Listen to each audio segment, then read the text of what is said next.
보통 이 천식을 앓고 있는 아이들 보면은 어느 정도 자라면 괜찮다가 또 방심을 하면은 기침이 많이 나와서 걱정스러운 경우가 있습니다. 사실 아이들 자라면서 천식이 자연스럽게 없어진다고도 하는데 그렇다면 과연 치료를 꼭 받아야 하는지 궁금하고요.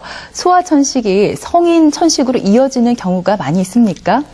예, 소아천식은 대체적으로 이제 0세부터 15세까지를 소아천식이라고 이야기를 하는데 이제 천명은 그르릉거리는 소리와 함께 호흡 곤란이 동반되는 경우들이 많습니다.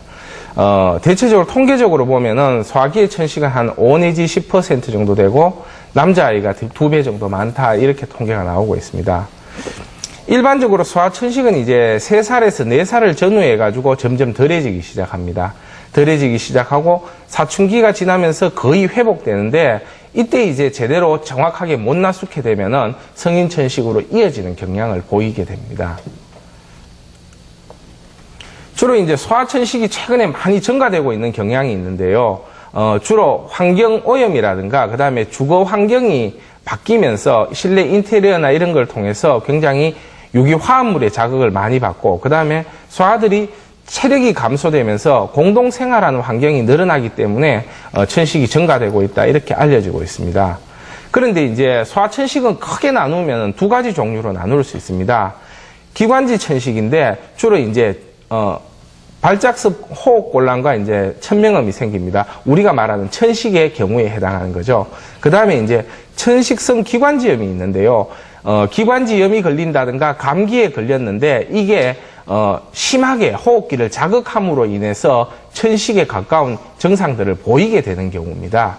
그런데 이제 소아의 경우는 이 천식성 기관지염이 굉장히 훨씬 더 많습니다. 많고 이게 이제 교과서적인 기관지 천식으로 이어지는 데는 대략 한 10% 정도가 이어진다라고 알려지고 있습니다.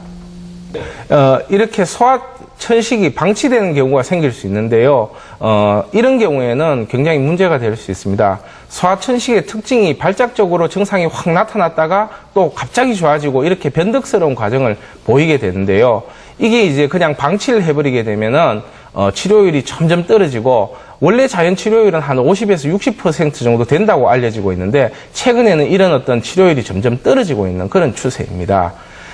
특히 이제 가볍게 증상들이 남아있는 경우들이 많이 있고 또 이제 증상이 악화되지 않는다라고 해서 별로 치료를 하지 않고 넘어가는 경우 있는데 이런 경우에는 이제 난치성 천식으로 이어지는데 한 10에서 15% 정도가 난치성 천식으로 이어지게 됩니다.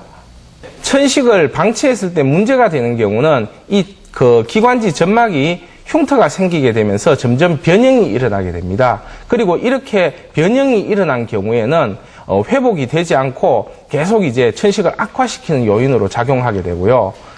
그렇기 때문에 증상이 없어졌다 하더라도 염증이 계속 진행되는지 안 되는지를 확인해서 확실히 치료됐는지를 확인해야지 이 치료는 끝난다 이렇게 생각하시면 됩니다. 특히 이제 소아천식의 경우 초기에는 굉장히 적극적으로 치료하시는 경향이 있는데 발작의 수가 줄어들m에 따라 가지고 괜찮아졌구나 하고 방치하는 경우가 많기 때문에 생길 수가 있는 겁니다.